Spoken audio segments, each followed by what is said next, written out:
నమస్కారం. రేషియా టీవీ వార్తలకు స్వాగతం. నా పేరు కృష్ణకుమార్. వార్తల్లో ముందుగా హెడ్లైన్స్.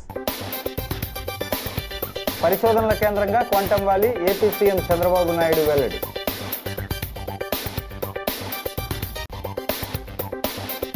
హక్కులు తెలుసుకోండి, బాధ్యతగా మెలగండి. వినియోగదారుల దినోత్సవంలో కలెక్టర్ మేఘస్వరూప్.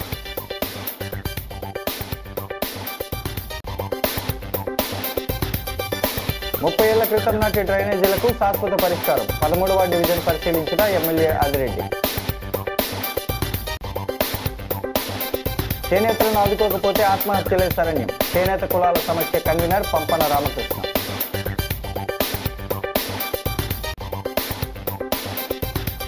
బాబు భరత్ని పద్ధతి మార్చుకోవాలి. మాజీ ఎంపీ మార్గానికి తెలుగు మహిళల సూచన. ఇక డీటెయిల్స్ చూస్తే, ప్రస్తుతం అందరూ క్వాంటమ్ టెక్నాలజీ గురించి ఆలోచిస్తున్నారని ముఖ్యమంత్రి చంద్రబాబు అన్నారు. ఆధునిక పరిశోధనల కేంద్రంగా అమరావతి క్వాంటమ్ వ్యాలీ ఉంటుందని చెప్పారు. వేలాది టెక్ విద్యార్థులతో ఆన్లైన్లో క్వాంటమ్ టాక్ నిర్వహించిన సందర్భంగా ఆయన మాట్లాడారు. అన్ని రంగాల్లోనూ క్వాంటమ్ కంప్యూటింగ్ పనిచేయబోతుందన్నారు. క్యూబిక్ వైసర్ సంస్థలతో కలిసి ఈ కార్యక్రమాన్ని ఏర్పాటు చేశారు. 1970లో చైనా ఆర్థిక సంస్కరణలు తీసుకొచ్చింది. 1991లో భారత్లో ఆ సంస్కరణలు వచ్చాయి. ఆ తర్వాత ఎక్కడా వెనక్కి తిరిగి చూడలేదు. వ్యవసాయ రంగంలో సంస్కరణలతో ఆర్థిక అభివృద్ధికి ముందడుగు పడింది. హరిత విప్లవంతో దేశ స్థితిగతులు సమూలంగా మారాయి. ఆహార ధాన్యాల విషయంలో భారత్ స్వయం సమృద్ధి సాధించిందని అన్నారు. సామాన్యుల సాధికారతే లక్ష్యంగా మోడీ ప్రభుత్వం సంస్కరణలు తీసుకొస్తోందని, విశాఖకు చాలా ఐటీ కంపెనీలు వస్తున్నాయని అన్నారు. భవిష్యత్తులో నాలెడ్జ్ ఎకానమీ, టెక్నాలజీకి ఆ నగరం చిరునామాగా మారబోతోందని, తిరుపతిలో స్పేస్ సిటీ ఏర్పాటుకు ప్రణాళికలు రూపొందించామని చంద్రబాబు వివరించారు. చాలా సంతోషం. ఈరోజు ఆంధ్రప్రదేశ్లో ఉండే యువత అంతా కూడా లైన్లో ఉన్నారు, స్టూడెంట్స్ అంతా ఉన్నారు. Wonderful experience. అందరికీ స్వాగతం, సుస్వాగతం, welcome for all of you. Now I wanted to give my vision. 25 years back or 30 years back, I have given my vision for IT. Today I am given for my vision for quantum computing and deep technologies. Now I wanted to give some PowerPoint presentation so that always if you talk, retention or immediate catching, all these things will be less. If you see it is a belief, it will be more effective. That is where I started globally PowerPoint presentations around 1995. Now 30 years are over. Today so many students are here. I wanted to make to realize what is future. If you see here, we are all talking Silicon Valley. Anybody will have any new ideas, will go to Silicon Valley. That is a matured mechanism for mentoring, venture capital and launching the. జాతీయ వినియోగదారుల దినోత్సవాన్ని పురస్కరించుకుని తూర్పుగోదావరి జిల్లా పౌర సరఫరాల శాఖ ఆధ్వర్యంలో నిర్వహిస్తున్న అవగాహన కార్యక్రమంలో భాగంగా జిల్లా స్థాయి కార్యక్రమాన్ని స్థానిక దానవాయిపేట ఎస్కేవిటి ప్రభుత్వ ఉన్నత పాఠశాలలో బుధవారం నిర్వహించారు. జిల్లా కలెక్టర్ వై మేఘస్వరూప్, వినియోగదారుల కోర్టు జడ్జి జేవీఎస్వి ప్రసాద్, డిఎస్ఓ వి పార్వతి, ఆర్డీఓ కృష్ణనాయక్, డిఈఓ కంది వాసుదేవరావు, తూర్పు జోన్ డిఎస్పీ బి విద్య, జిల్లా వినియోగదారుల రక్షణ మండలి సభ్యులు గొట్టుముక్కల అనంతరావు తదితరులు హాజరయ్యారు. వారు మాట్లాడుతూ, వినియోగదారులు తమకు కల్పించిన హక్కులను సక్రమంగా వినియోగించుకుంటూ ఎటువంటి ప్రలోభాలకు లోను కాకుండా వస్తువులు కొనుగోలు చేయాలని అన్నారు. సైబర్ క్రైమ్, డిజిటల్ అరెస్టులు, ఆన్లైన్ మోసాలు, ఇన్సూరెన్స్ కేసులు తదితర విషయాలను విద్యార్థులకు అర్థమయ్యేలా వివరించారు. 2019 వినియోగదారుల చట్టం ప్రకారం 6 నెలల్లోనే ఏ కేసునైనా పరిష్కరించాల్సి ఉంటుందని తెలిపారు. నిరంతరం అప్రమత్తతో ఉండటం వల్ల ఎవరి చేతుల్లోనూ మోసపోకుండా ఉండగలుగుతామన్నారు. ఈ కార్యక్రమంలో RIO AVSL Narasimham, DSWO KN Jyothi, AAC M Naganjaneyulu, MAC Prabhakar, head master MVM Subrahmanyam, DSO కార్యాలయ సిబ్బంది సుజాత, సురేష్, ఉపాధ్యాయులు పాల్గొన్నారు. అనంతరం విజేతలకు బహుమతి ప్రదానం చేసి అభినందించారు. ఆ గ్రీవెన్స్ని అడ్రస్ చేసే కాగితం మీద రాసిస్తే కంప్లైంట్ రూపేనా దాన్ని తర్జుమా చేస్తారు మా స్టాఫ్ అంతాని. దాని తగు న్యాయం వితిన్ ఒక 3 నెలల్లో మీకు అందుతుంది. మ్యాక్సిమమ్ ఈ కంప్లైంట్స్ 6 నెలలకు మించి మనం పెండింగ్లో పెట్టకూడదు అన్నది అంశం. 2019 కన్జ్యూమర్ చట్ట ప్రకారంగా ఒక కంప్లైంట్ వచ్చిందంటే మన దగ్గరికి ఒక ఎక్స్పర్ట్ రిపోర్ట్ కావాలనుకోండి, ఒక సెల్ ఫోన్ కొన్నారు, లేకపోతే కారు, లేకపోతే ఏసీ, లేకపోతే సంథింగ్ ఏదైనా కొనుగోలు చేసినటువంటిది ఆ వస్తువు సరిగ్గా పనిచేయకపోతే మ్యానుఫ్యాక్చరింగ్ డిఫెక్ట్స్ అంటారు వాటిని. అటువంటి డిఫెక్ట్స్ ఉన్న సందర్భంలో అక్కడ ఒపీనియన్ ఆ డిపార్ట్మెంట్ సంబంధించినటువంటి ఒపీనియన్స్ కూడా అడుగుతారు. అంటే మ్యానుఫ్యాక్చరింగ్ డిఫెక్ట్ ఉందా లేదా అని తెలుసుకోవడం కోసం ఒక రిపోర్ట్ కాల్ఫర్ చేయాల్సి ఉంటుంది. ఆ సందర్భంలో మాత్రమే 6 months. మిగిలిన కేసులకి అన్నీ కూడా ఒక 3 months నుంచి 4 months మీకు డిస్పోజల్ ఇవ్వడం జరుగుతూ ఉన్నది. రోజు డిసెంబర్ 24 జాతీయ వినియోగదారుల దినోత్సవం 2025ను పురస్కరించుకొని మనమంతా ఇక్కడ కలుసుకోవడం ఎంతో సంతోషకరం. ఈ చట్టం 1986న మొట్టమొదటిసారిగా మన భారతదేశంలో ఏర్పాటు చేయడం జరిగింది. దాన్ని మన growing economy, digital economy, e commerce అవన్నీ దృష్టిలో పెట్టుకొని మళ్ళీ 2019లో కొత్త చట్టంని ప్రవేశపెట్టి దాన్ని పాస్ చేయడం జరిగింది. ఈ చట్టం ద్వారా ఈ కామర్స్ లావాదేవీలు కూడా చట్ట పరిధిలోకి తీసుకువచ్చి వినియోగదారులకు మరింత రక్షణ కల్పించడానికి ముందుబాట వేయడం జరిగింది. 2025 సంవత్సరానికి ఒక థీమ్ వచ్చి డిజిటల్ న్యాయపాలన ద్వారా సత్వర పరిష్కారం.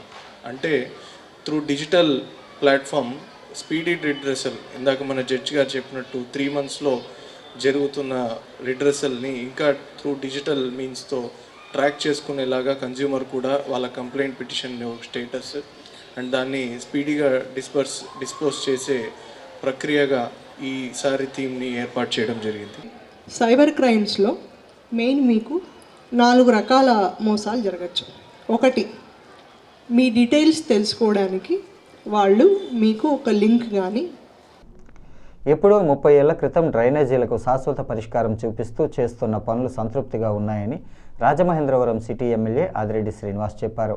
స్థానిక 13వ డివిజన్లో ఆయన పర్యటించి అక్కడ జరుగుతున్న డ్రైనేజీల నిర్మాణ పనులను పరిశీలించారు.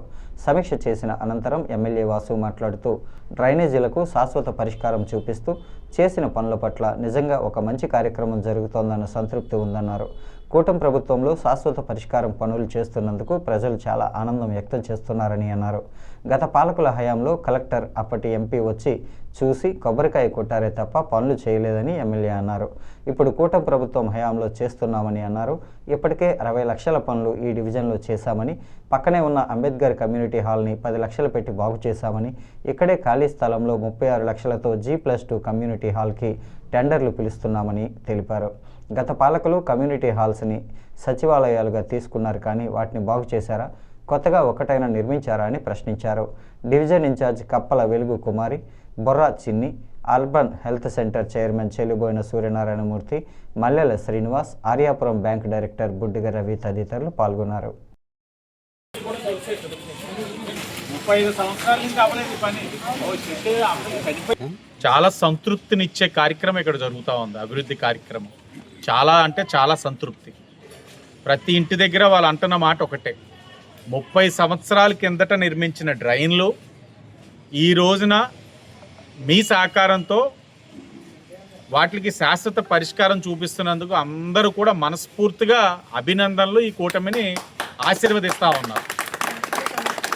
అంటే 30 సంవత్సరాల కిందట వేసుకున్న డ్రైన్స్ గత ప్రభుత్వంలో, వైఎస్ఆర్సీపీ ప్రభుత్వంలో గౌరవ కలెక్టర్ గారు కూడా వచ్చేసారు, ఇక్కడికి వచ్చి కొబ్బరికాయ కొట్టారు. అప్పుడున్న ఎంపీ ఒక 4-5 సార్లు షో వేసాడు ఇక్కడ ర్యాంప్ వాక్.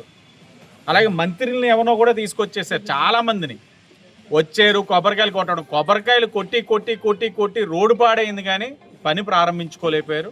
ఇప్పుడు మేము చేస్తున్నాం. దాంతోపాటు ఇప్పటికే ఈ వార్డులో సుమారు 60 లక్షల అభివృద్ధి కార్యక్రమాలు చేస్తున్నాం. 13వ వార్డులో పక్కనే ఉంటుంది అంబేద్కర్ కమ్యూనిటీ హాల్. చాలా ఇబ్బందికర పరిస్థితుల్లో ఉంటే సుమారు 10 లక్షలు పెట్టి దాన్ని అంతా కూడా రెనోవేట్ చేసుకున్నాం. ఇక్కడ ఇంకోటి సచివాలయం ఎదుర్కొంటే ఒక కార్పొరేషన్ సైట్ ఉంది, దాన్ని కూడా G+1 కమ్యూనిటీ హాల్ కోసం 36 లక్షలతో అతి దగ్గరలో దాన్ని టెండర్ పిలుస్తున్నాం, అతి దగ్గరలో ప్రారంభించుకోబోతా ఉన్నాం.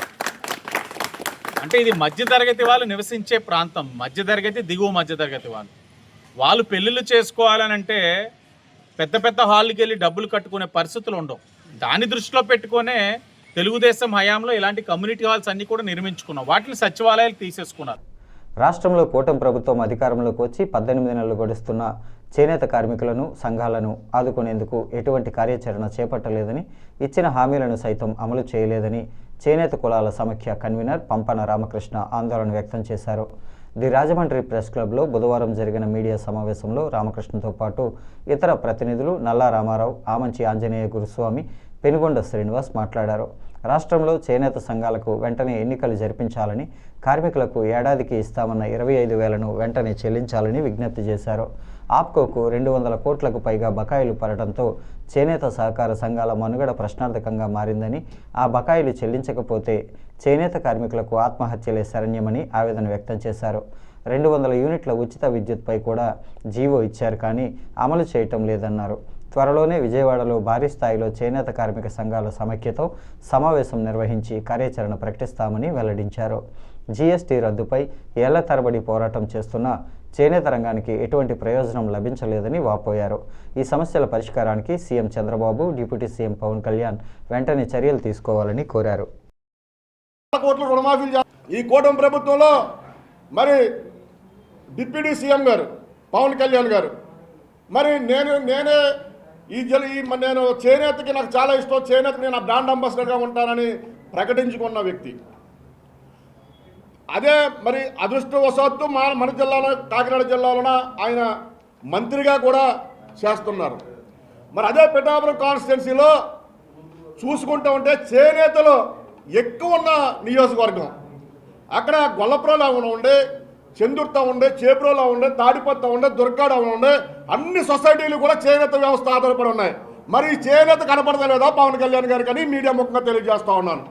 అక్కడ ఒకే వర్గం మీద మీరు దృష్టి పెడతా ఉన్నారు, ఒకే వర్గం మీద మీరు చూస్తూ ఉన్నారు. మరి అక్కడ చేనేతలు మీకు కనపడతలేదా? లోకల్ కూడా నాయకులు మీకు చెప్తా లేదా? లేకపోతే అధికారులు చెప్తలేదా? దయచేసి దీని మీద కూడా దృష్టి పెట్టాలని ఈ కార్యక్రమం ద్వారా తెలియజేస్తా ఉన్నాను. ముఖ్యంగా చేనేతలు చిన్న చూపు చూసే పరిస్థితి కానీ వచ్చిందంటే ప్రభుత్వాలు కూడా కూలిపోయే పరిస్థితి వస్తుందని ఈ మీడియా ముఖంగా తెలియజేస్తా ఉన్నాను. మళ్ళీ మధ్యలో వైసీపీ వచ్చింది, ఆ బకాయి అలా ఉండిపోయింది. వీడు కూడా పెంచి దాన్ని ప్రథమం చేశాడు, 19 కోట్లు త్రిప్టికొండు. అలాగే మార్కెట్ ఇన్వెస్ట్మెంట్ ఇదే స్కీమ్ కింద ఉన్నటువంటిది 21 కోట్లు. ఇవన్నీ కూడా అంత సులభమే. ఆయన వేల కోట్లు రాజధాని అభివృద్ధికి రకరకాల ప్రణాళికలు చెప్పినటువంటి చంద్రబాబు నాయుడు గారు కూటమి ప్రభుత్వం ఇవాళ వీళ్ళందరికీ 200 కోట్లు అయితే బాకీలు తీరుతాయి. ఆప్కో ఇది సరుకు కొన్నారు, సొసైటీస్ దగ్గర తీసుకున్నటువంటి సరుకు. ఆ సరుకు తీసుకున్నటువంటి సరుకుకి డబ్బులు ఇస్తలే, బకాయి పెట్టేశారు ఏడాది బట్టి. ఈ సొసైటీలు ఇచ్చినటువంటి సరుకుకి డబ్బులు ఇవ్వకపోవడం వల్ల బ్యాంకులకు ఉన్నటువంటి అప్పుల మీద సొసైటీలు అప్పుల భారం అయిపోయి పనిచేసేటువంటి చేనేత కార్మికుడికి కూడా మజూరు ఇవ్వలేనటువంటి పరిస్థితుల్లో ఆకల చావులతో ఆత్మహత్యలు చేసుకున్నారు, అప్పుల పాలైపోయి. అది ఈ కూటమి ప్రభుత్వం గమనించాలని చెప్పేసి చేనేతలు మొత్తం రాష్ట్ర వ్యాప్తంగా ఐక్యమవుతున్నారు. ఇవాళ వారికి ఇవ్వాల్సినటువంటి ప్రధానమైనటువంటి 200 కోట్లు అయితే ఆప్కో 200 కోట్ల దాకా బకాయి ఉంది. చేసి జిఎస్టీ తగ్గించమని చెప్పి అన్నాళ్ళ నుంచి పోరాడుతున్నాం. దానికోసం సీఎం కుట్టినట్టు కూడా లేదు రాజ్యాంగ ప్రభుత్వానికి. అంచేత సిటీ ఎమ్మెల్యే ఆదిరెడ్డి శ్రీనివాస్ని పదే ఈవీఎం ఎమ్మెల్యే అని విమర్శలు చేస్తున్న మాజీ ఎంపీ మార్గాని భరత్రాం 2019 ఎన్నికల్లో ఆయన ఎలా గెలిచారో తెలియదా అని తెలుగు మహిళలు నిలదీశారు. ఆదిరెడ్డి జోలికొస్తే ఊరుకునేది లేదంటూ తీవ్రంగా హెచ్చరించారు. ది రాజమండ్రి ప్రెస్ క్లబ్లో బుధవారం జరిగిన మీడియా సమావేశంలో తెలుగు మహిళా పార్లమెంట్ అధ్యక్షురాలు మాలే విజయలక్ష్మి, నగర అధ్యక్షురాలు మాజీ కార్పొరేటర్ కోసూరి చండీప్రియ మాట్లాడారు. భరత్రాం వెనుక నేరస్తులను, రౌడీలను, గూండాలను, గంజే బ్యాచ్లను పెట్టుకొని కూటమి ప్రభుత్వంపై బురద చల్లటం దారుణమన్నారు. ఆదిరెడ్డి కుటుంబానికి ఒక రాజకీయ చరిత్ర ఉందని, నగరంలోని 42 డివిజన్లలో ఫిక్స్డ్ ఓటింగ్ ఉందని అన్నారు. నేరస్తులకు ఆశ్రయం కల్పించే మహిళలు కూటమి ప్రభుత్వంపై విమర్శలు చేస్తున్నారని, వారు బయటకు వచ్చి మాట్లాడే ముందు అసలు వైసీపీ ప్రభుత్వం అధికారంలో ఉన్నప్పుడు ఏం జరిగిందో కూడా తెలుసుకుంటే మంచిదని అన్నారు. మంత్రి నారా లోకేష్ పర్యటన విజయవంతమైందని, ఆదిరెడ్డి కుటుంబం చంద్రబాబును అరెస్టు చేసినప్పుడు అండగా నిలబడిందని, వారికి తాము అండగా ఉంటామని ప్రకటించడం ఆయన చిత్తశుద్ధికి నిదర్శనమన్నారు.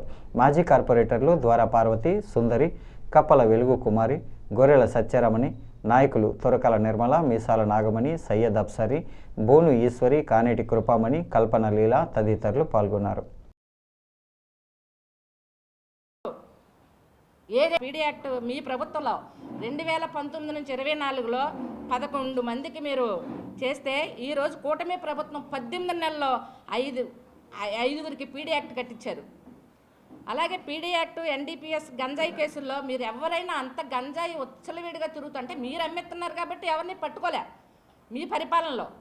కానీ ఈరోజు మా మా మా శాసనసభ్యులు ఆదిరెడ్డి శ్రీనివాస్ గారు మా కూటమి ప్రభుత్వంలో 8 మందిని పీడీ యాక్ట్ పెట్టించడం జరిగింది.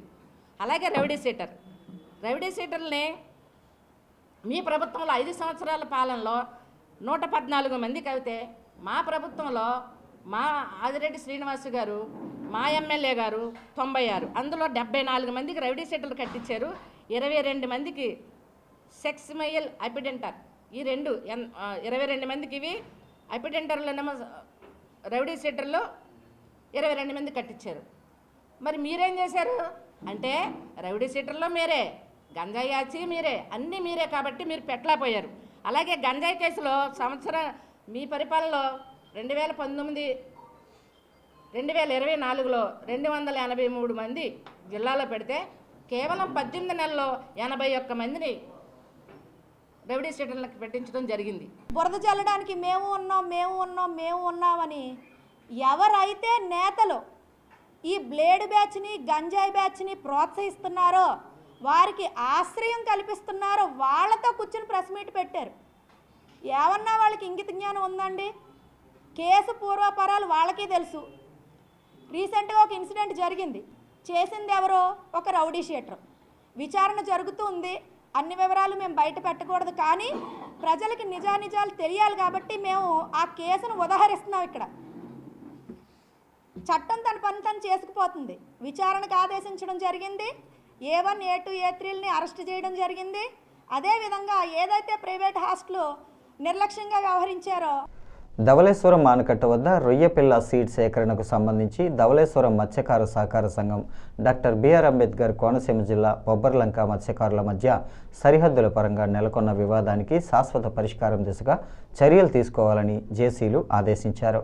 ఈ మేరకు అమలాపురం కలెక్టరేట్లో 2 జిల్లాల జాయింట్ కలెక్టర్లు టీనీ శాంతి, వై మేఘస్వరూప్, జలవనరులు, మత్స్య, సర్వే అండ్ ల్యాండ్ రికార్డ్స్ శాఖల అధికారులతో సమావేశం నిర్వహించారు. గత 20 సంవత్సరాలుగా ధవళేశ్వరం, బొబ్బర్లంక మత్స్యకారుల మధ్య కొనసాగుతున్న రొయ్య పిల్లల సేకరణకు సంబంధించిన వివాదంపై శాఖల వారీగా సమీక్షించారు. ధవళేశ్వరం మత్స్యకార సహకార సంఘం లీజు అంశంపై కోర్టును ఆశ్రయించిన నేపథ్యంలో కోర్టు ఆదేశాల మేరకు ఈ సమావేశం ప్రాముఖ్యత సంతరించుకుందని తెలిపారు. కాటన్ బ్యారేజీ పరిధి ఏ జిల్లా పరిధిలోకి వస్తుందో ఖచ్చితంగా గుర్తించాలని, బ్యారేజ్ గేట్లు, గోడల వద్ద రొయ్య పిల్లల సేకరణ వద్ద ఆనకట్టకు పర్యావరణ పరంగా నష్టం ఉంటే జలవనరుల శాఖ శాస్త్రీయ అధ్యయనం చేసి నివేదిక ఇవ్వాలని ఆదేశించారు. మత్స్యశాఖ అధికారులు PV Srinivasarao, T Sumalatha, survey అధికారులు ఏడీకే ప్రభాకర్, ఇంజనీర్లు పాల్గొన్నారు.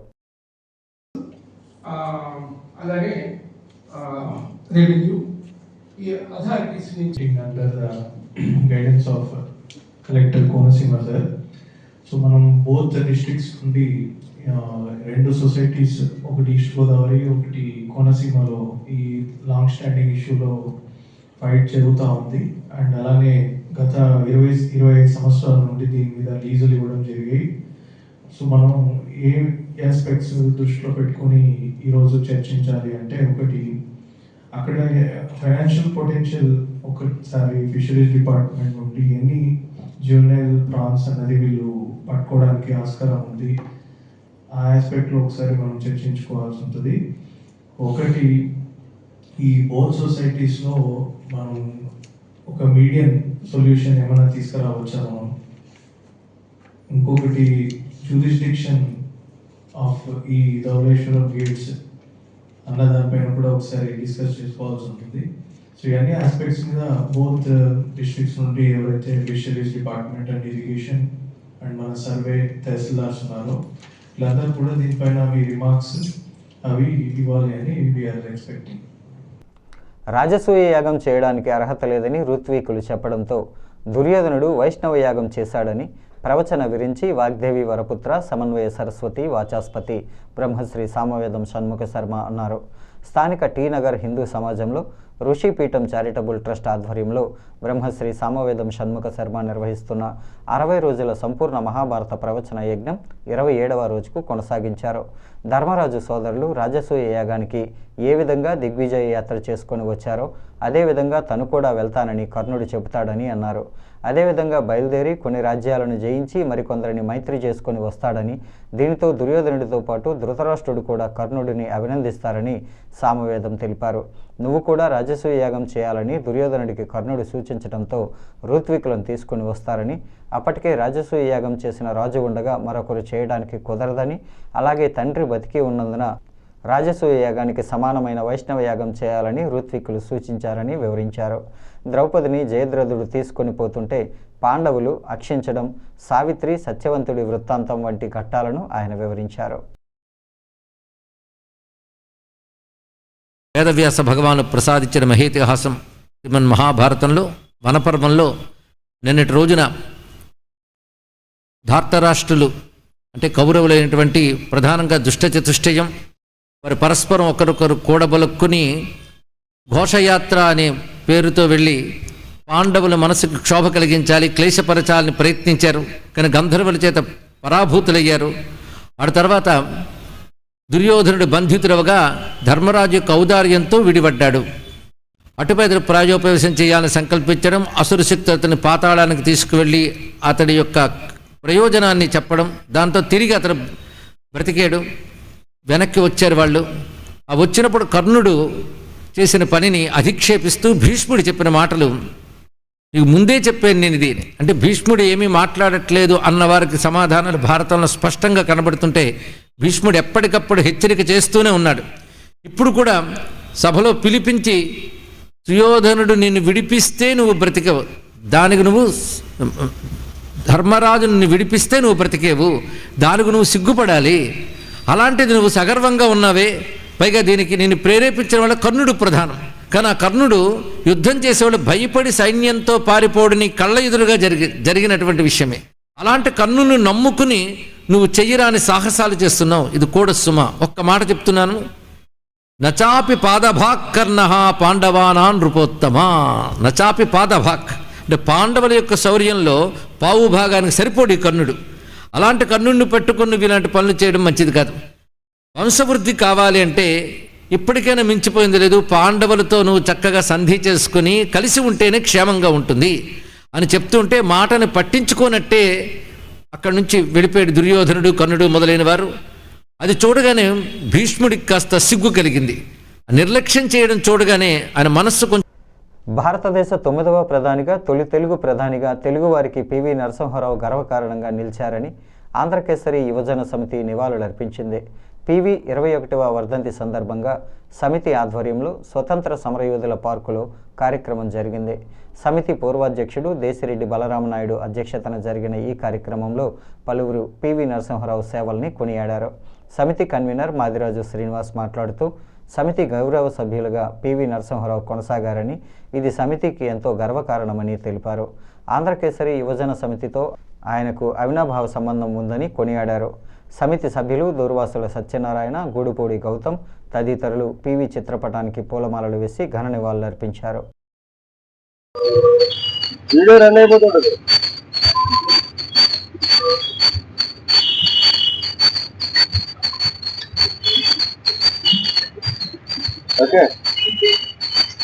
ఈరోజు పాములపర్తి వెంకట నరసింహారావు గారు అనే ఆయన వర్ధంతి. ఈరోజు డిసెంబర్ 23వ తారీఖు. వారు మన దేశ ప్రధానిగా తొలి తెలుగువాడిగా దేశ ప్రధానిగా చేసిన సందర్భం ఉంది. వారు మా ఆంధ్రకేసరి యువజన సమితికి గౌరవ సభ్యులు. వారి ద్వారానే మేము ఇక్కడ జూనియర్ కాలేజీని స్థాపించుకోగలిగాం. వారికి మన రాజమండ్రికి, అందులో ఆంధ్రకేసరి యువజన సమితికి అవినాభావ సంబంధం ఉంది. వారు దేశంలో సంస్కరణలు చేయడంలో ప్రధానంగా మైనార్టీ ప్రభుత్వాన్ని మెజార్టీ ప్రభుత్వంగా 5 ఏళ్ల పాటు నడిపించిన ఘనత ఆయిందే. ఆయన పాలనలో ఈ యొక్క దేశం సుభిక్షంగా వెనక్కి వెళ్ళిపోతున్న దేశాన్ని ముందుకు తీసుకొచ్చిన ఘనత వారిదే. వారికి ఈ సందర్భంగా నివాళులు అర్పిస్తూ మన పివి నరసింహారావు వర్ధంతి జరుపుకోవడం మరి దురదృష్టకరమైన, ఇవాళ వారు చేసినటువంటి బహుత్తరైన కార్యక్రమాలు, ఆయన పంచాయతీ బోర్డు ప్రెసిడెంట్ గా నుంచి ప్రధానమంత్రిగా కొనసాగించిన జీవితం, మరి ఆయన్ని మనం ఆయన కోసం ఎంత చెప్పినా సరే తక్కువే. ఎందుకంటే ఆయన ఎన్నో సంస్కరణలు చేపట్టి ఇవాళ 191 సీట్లు. వినియోగదారుల్లో హక్కులు బాధ్యతలపై అవగాహన కల్పించడంలో భాగంగా జిల్లా పౌర సరఫరాల శాఖ ఆధ్వర్యంలో ఎస్కేవిటి ఇంగ్లీష్ మీడియం పాఠశాల నుంచి విద్యార్థులు నందం గణిరాజు సెంటర్ వరకు ప్లకార్డులతో నినాదాలు చేస్తూ అవగాహన ర్యాలీ నిర్వహించారు. ముఖ్య అతిథిగా పాల్గొన్న జిల్లా పౌర సరఫరాల అధికారి వి పార్వతి ర్యాలీని ప్రారంభించి వినియోగదారులతో ప్రమాణం చేయించారు. ఆమె మాట్లాడుతూ వినియోగదారుల రక్షణ చట్టం 2019 ద్వారా కల్పించిన హక్కులను ప్రతి వినియోగదారుడు తెలుసుకొని సద్వినియోగం చేసుకోవాలని సూచించారు. జాతీయ వినియోగదారుల దినోత్సవం 2025 సందర్భంగా నిర్వహించిన ఈ కార్యక్రమంలో వినియోగదారుడనైన నేను కొనుగోలు చేసిన ప్రతి వస్తువుకు బిల్లు తీసుకోవడం, ఎంఆర్పి కంటే అధిక ధర చెల్లించకపోవడం, లేబుల్పై పేర్కొన్న నాణ్యత, పరిణామం, ధర, స్వచ్ఛత వంటి అంశాలను పరిశీలించడం, సురక్షితమైన పర్యావరణ హిత ఉత్పత్తులను ఎంచుకోవడం వంటి అంశాలపై విద్యార్థులు ప్రమాణం చేశారు. Legal metrology inspector Prashanth Kumar, జిల్లా వినియోగదారుల రక్షణ మండలి సభ్యులు గొట్టుముక్కల అనంతరం, ACO M Naganjaneyulu, head master MVM Subrahmanyam, DSO సిబ్బంది సుజాత, సురేష్, ఉపాధ్యాయులు, స్వచ్ఛంద సంస్థల ప్రతినిధులు తదితరులు పాల్గొన్నారు.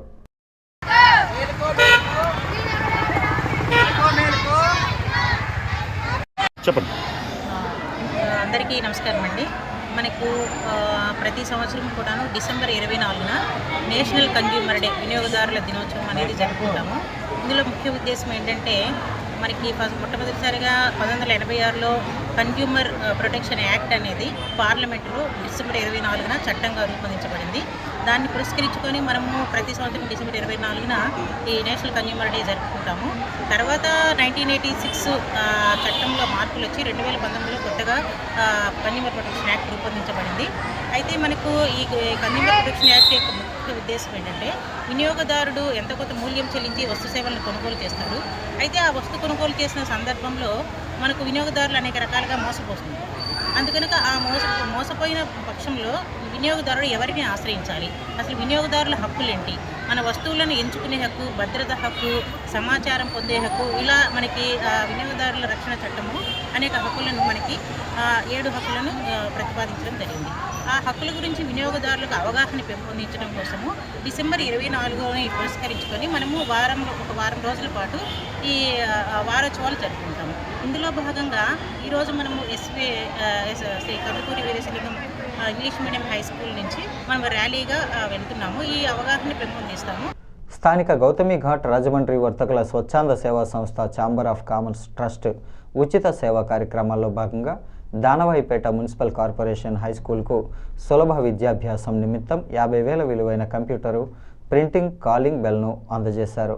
ట్రస్ట్ ఉపాధ్యక్షుడు మద్దుల మురళీకృష్ణ, ఇయ్యపు మురళీధర్, గౌరవ కార్యదర్శి బాలనాగు బాలేష్ గుప్తా, సహాయ కార్యదర్శులు యలమర్తి వెంకటేశ్వరరావు అలియాస్ బాబు, దేవతా సుధాకర్, డైరెక్టర్లు లక్కోజి వీరభద్రరావు అలియాస్ లక్కోజీ, మండవిల్లి వెంకటరాజు అలియాస్ రాజా, సభ్యులు శేఖరకొల్లపు సీతారామంజనేయులు తదితరుల చేతుల మీదుగా school head master S Ravikumar, L Prabhakar రావుకు అందజేసినట్లు గౌరవ కార్యదర్శి బాలనాగు బాలేష్ గుప్తా తెలియజేశారు. ఛాంబర్ ట్రస్టు సేవా కార్యక్రమాలు నిరంతరం కొనసాగిస్తామని అన్నారు.